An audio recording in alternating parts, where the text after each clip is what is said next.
out of the euphoria of the nation's 61st independence anniversary, Nigerians are greeted with another big event in the economic landscape, the presentation of a 2022 appropriation bill by President Muhammadu Buhari to the National Assembly. The 16.39 trillion naira budget was dubbed Budget of Growth and Sustainability. Out talking diversification, the mantra of diversification resonates louder, especially at a time like this that the nation needs all available revenue to fund the budget deficit of 6.2 as presented in the 2022 budget plan. And one sector that economic watchers prospects for huge returns is tourism, an area which Nigeria is significantly endowed. These will form our focus today on Business 24. I am Comfort Amodu, and trust our segments is also part of this package. We'll bring that all to you right after this break. I'm Comfort Amodu.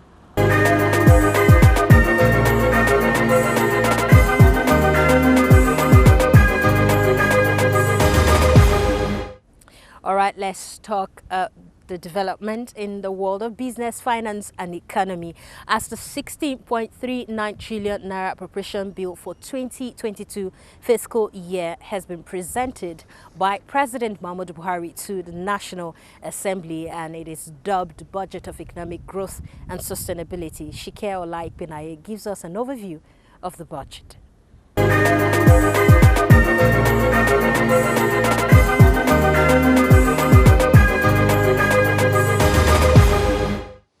President Muhammadu Buhari, standing in high spirits, presented the budget proposal to the joint session of the National Assembly.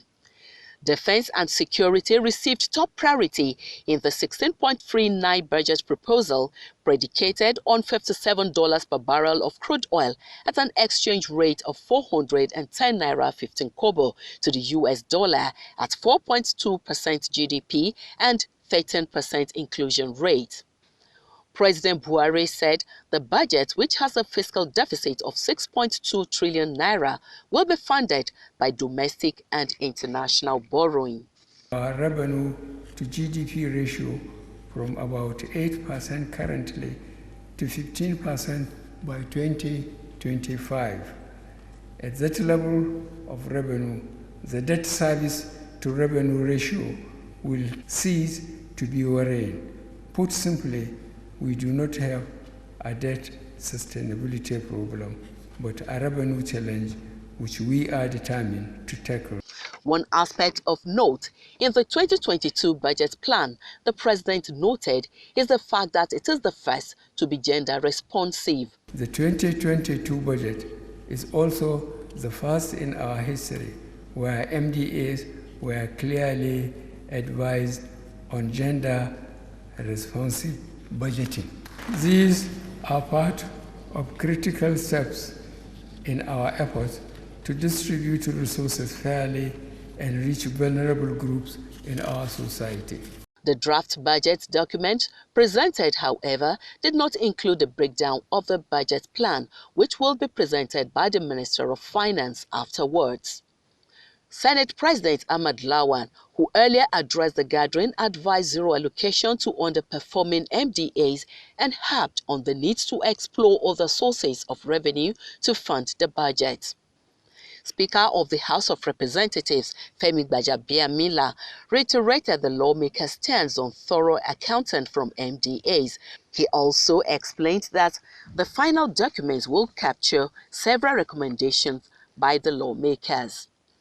Meanwhile, the lawmakers commended the president for early submission of the budget proposal, which will provide them ample time for the consideration and passage of the budget before the end of the year to sustain the January to December budget cycle.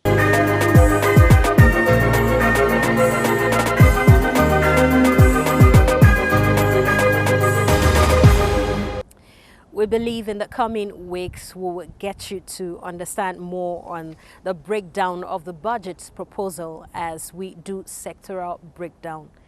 Now, talking diversification, one of the major economic strategies of this administration is to take the country out of its oil revenue base, which contributes well over 80% of revenue, in spite of its vast economic endowment, to diversify to other sources of revenue generation. In this report, we take a look at Nigeria's tourism sector and its prospects.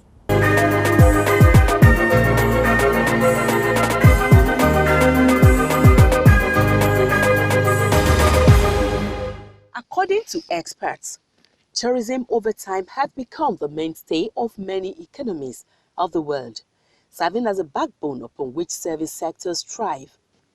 The benefits of tourism cannot be overestimated, as it provides higher returns on investment, enhances employment generation, generates revenue to finance infrastructure development, and generally increases citizens' welfare. Tourism helps prevent capital flight, especially when associated with overseas travels and holidays, and very importantly, tourism remains a viable source of foreign exchange earnings. One day, we will not be able to sell oil again because the oil has either finished or the people who were selling the oil to will not use oil anymore, or they will use alternative sources of energy. Tourism will never finish. Tourism will never end. So why not invest in something that you know the growth is inclusive and the potential is explosive? Nigeria is endowed with vast tourist attractions spanning across the country. Let's take you through these fascinating sites. In Ogun State is the unassuming Ulumo Rock, the breathtaking Idonri Hills in Ondo State, Ikogosi Waterfalls in Ekiti State, not to mention the Owu Falls in Owa-Kajola, Kwara State, which is the highest waterfalls in West Africa, measuring 120 meters above water level. Other alluring sites include the game reserves, such as the Yankari, sitting on the landmass of 2,244 square meters, and the amazing mountainous plateaus of Mambila, Jos, and Obudu. Nigeria's rich and diverse cultural heritage, coupled with her tantalizing cuisine, no doubt hold beauty lovers from far and near spellbound. This viable sector, however, seemingly receives less attention in Nigeria, with its potentials not fully harnessed. Tourism and tours consultant Prince Iko Sajari believes that if Nigeria's tourism potentials are maximally explored and harnessed, this will contribute immensely to the country's economic growth. Tourism all over the world is what brings food to government. Nigeria as a country, we all believe we just have a focus, let's make from just the one cow, which is wrong. We should diversify. We can be great. I travel a lot. I know the amount I spend on tour. You understand? So if we can be able to put those things, they are in Nigeria. We have good locations. So there are many ways government can develop it, but we've not been able to have a think tank that can bring out the best in whatever we are doing. He also maintained that there is need for interagency collaboration and synergy to bring Nigeria's tourism sector to its rightful place. Tourism has gone beyond manual. People look at the technological base of development of tourism. We've not been able to enhance that particular part, and we must be able to bridge all sectors together. Some opened that many countries of the world, like South Africa, China, Kenya, Mauritius, among others, have boosted their economic growth through tourism. We are looking at dance and the music and all other performative in a way that they should speak to the present and the future. We are looking at, introducing at the National Commission for Museums and Monuments different concepts and perspective to our cultural display. while recalling the days of the Calabar Festival in Cross River State and the revenue generated. Tourism enthusiasts advocate the reawakening of such events to boost tourism in Nigeria. When a country decides to develop tourism, it gives majority of the people the opportunity to be part of the society. They also appealed to the federal government to create an enabling environment that will not only improve Nigeria tourism sites, but also attract foreigners and investors into the country.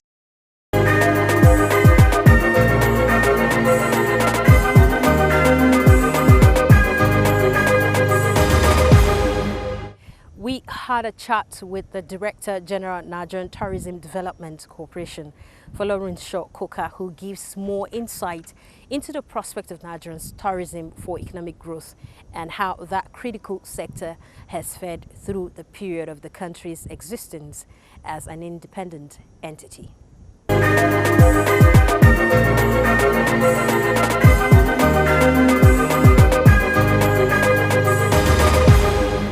Sir, thank you for joining us on the show.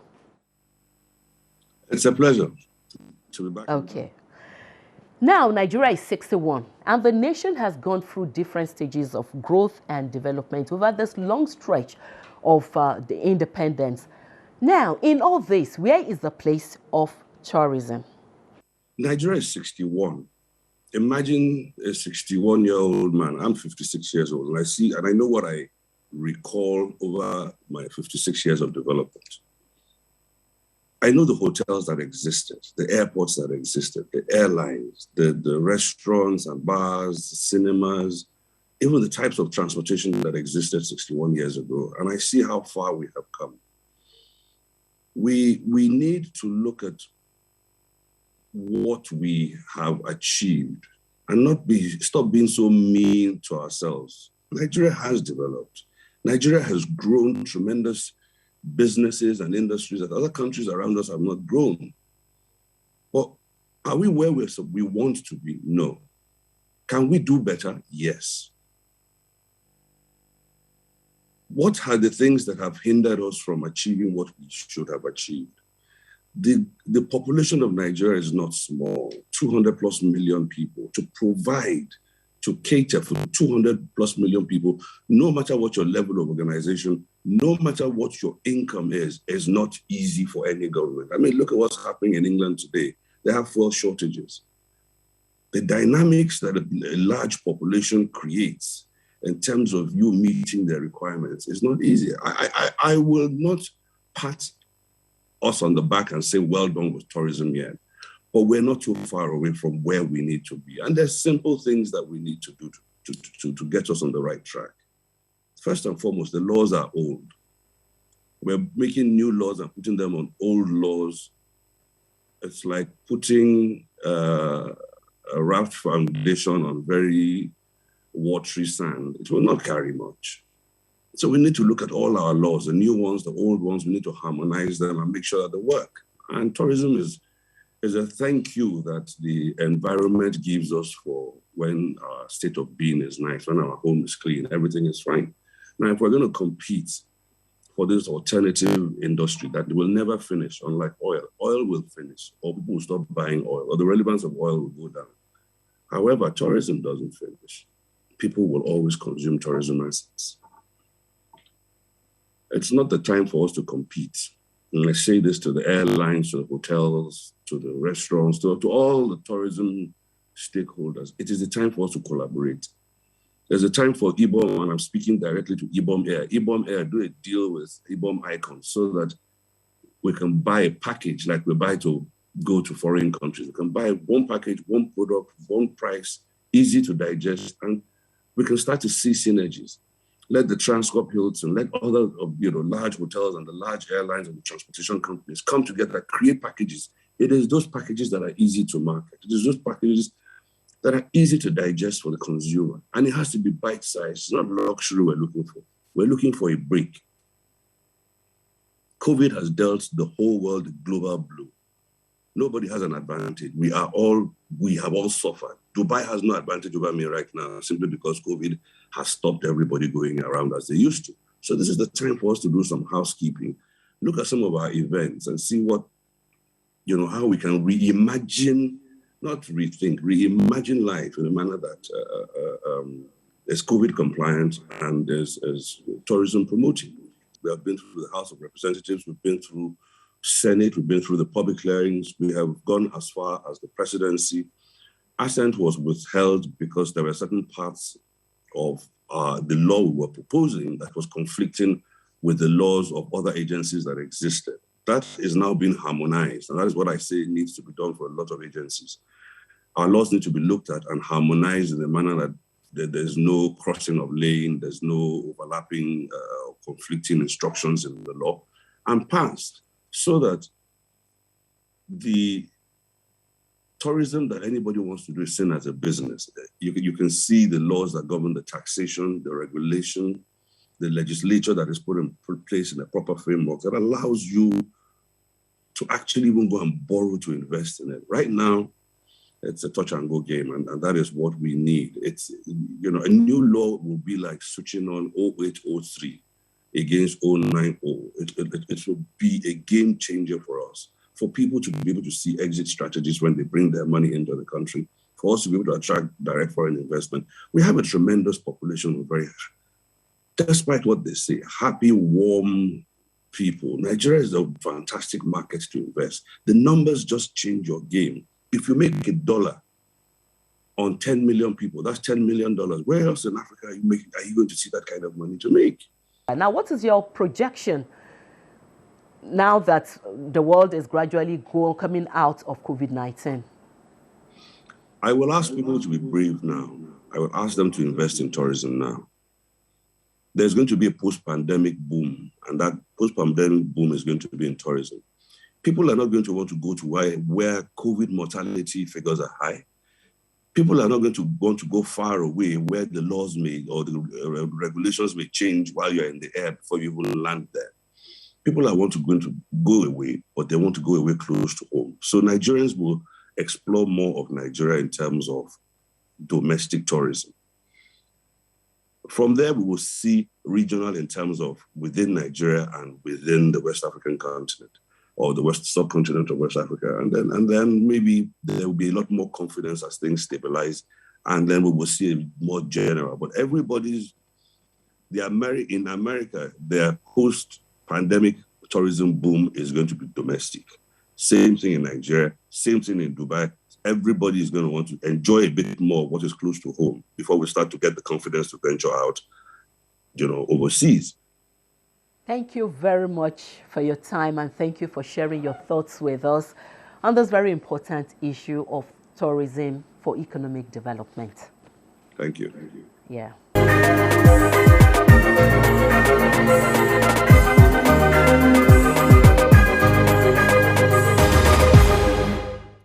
It's time for export tips. Let's join Titi Ojo for tips on exports of goods and services.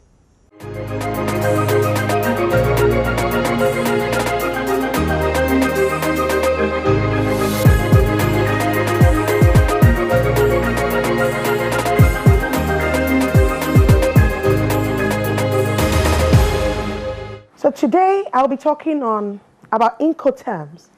Incoterm means international commercial terms. If you're someone or a company that is interested in venturing into export or international trade, you need to understand Incoterms. That's absolutely necessary, because they're terminologies that, as a buyer or a seller, of course, in that process, there's a buyer and there's a seller. So Incoterms dictates the relationship between the buyer and the seller. It talks about the tasks, the cost, the risks that are associated in that particular transaction. Who is protected? Who does what? Who pays for what? If there's a damage, who covers it? So it's important that you understand Incoterms. And the latest Incoterm is called Incoterm 2020. It was published by the International Chamber of Commerce. So you could actually go online and find, look for Incoterms 2020. That's actually the latest. It talks about the relationship between the buyer and the seller. Now look at this. If you're entering a business transaction, you also need to understand, are your risks covered? Who covers it? Who covers the cost of transportation? Who covers the cost of insurance? Who covers the cost of duties? What's my role in this transaction? Very important. You know why it's important as well? Because you're entering a contract. When you're entering an export contract with your buyer, you are the seller, you have a buyer. If you're entering a contract, then you have to base them on certain Incoterms. We both agree that this is how it's going to be. Very important. Now, let me give you an example of an Incoterm. We have free on board, for example. Free on board is an Incoterm that is used for sea and inland waterway transportation. Now, in this case, the seller delivers the goods on board the vessel that is going to transport the goods. When the seller delivers it on that vessel, as stipulated by the buyer, because the buyer is saying, I want you to use this particular vessel. So you obey that to that very point. And it tells you, this is my port of shipment. You've agreed on that. Now, if the seller gets the products on top of the vessel at that port of shipment, that free on board tells you that the risk of that transportation from that point forward is borne by the buyer. So that's an Incoterm. And we have several Incoterms. And like I said earlier, you need to study them to understand what kind of contracts exist and how you can be protected in an export transaction.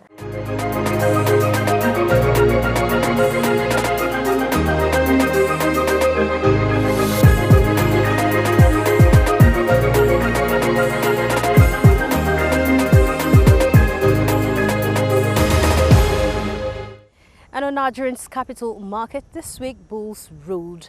It was positive trading in the first 4 days of the week. Let's join Professor Uche Uwaleke for the review of the market. Yeah, the week has been quite bullish. Bullish in the sense that all through the week, Monday through Friday, the market witnessed gains, closing on Friday with a gain of 0.11%. And you notice is the positive investor sentiment that has lingered since the previous week. Recall that the previous week, the market gained as much as 3.2%. Quite strong performance the previous week, and that has lingered into this week. This week you find a number of stocks, gaining traction.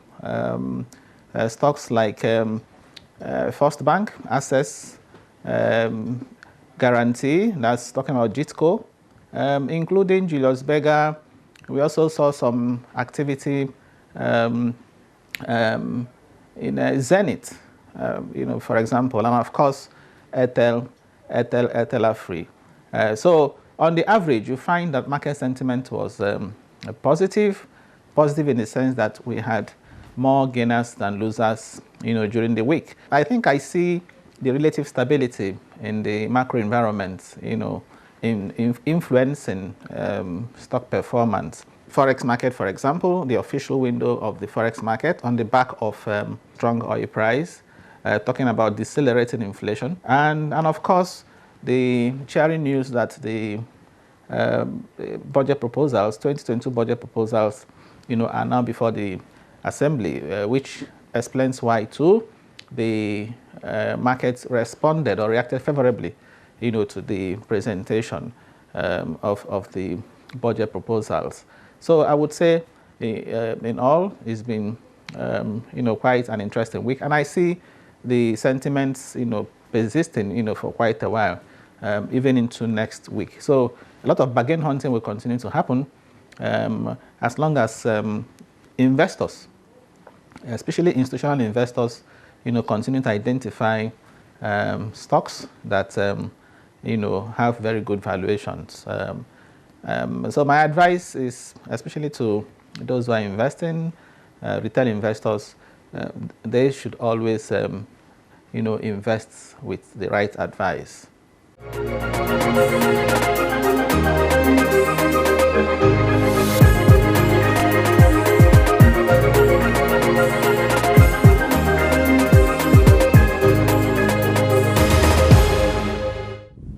All right, and that concludes this package for this week. We will come your way again next week with another exciting package.